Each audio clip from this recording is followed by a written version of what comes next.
Habang patuloy ang paglago ng ekonomiya ng Pampanga, mas dumarami rin ang mga Kapampangan na gumagamit ng digital banking at cashless transactions.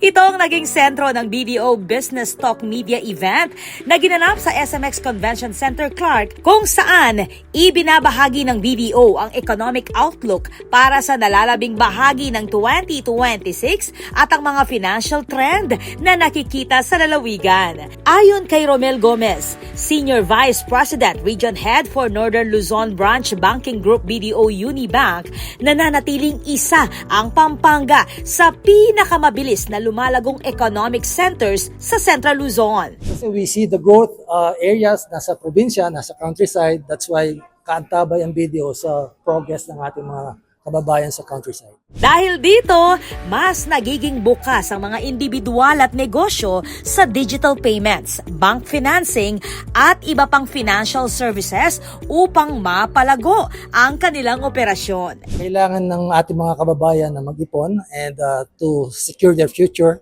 di ba? Para at least during hard times meron tayong mabubunot something from. Well, lahat po ng aming ginagawa mga sistema at saka procedures, ini-ensure po namin na secure yung ating mga pera na sinasave keep namin for the public at minomonitor po namin yan every day. Tinalakay rin sa forum ang customer financial journey, consumer spending, insurance at financial protection, accessibility, financial inclusion at mga pangangailangan ng SMEs o small and medium enterprises at malalaking negosyo.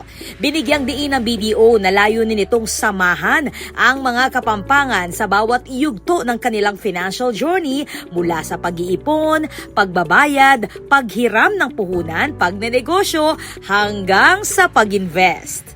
Yung aming purpose po is makasama po namin ang aming mga kababayan sa Pampanga on their financial journey, and we will be here as a financial advisor para sa lahat ng inyong mga financial needs. No?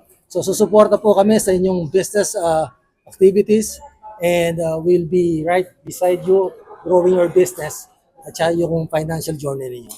Sa kasalukuyan, may 29 BDO Unibank branches, 8 BDO Network Bank branches, at 202 Cash Agad Partner Agents ang BDO sa Pampanga bilang bahagi ng pagpapalawak ng access sa financial services.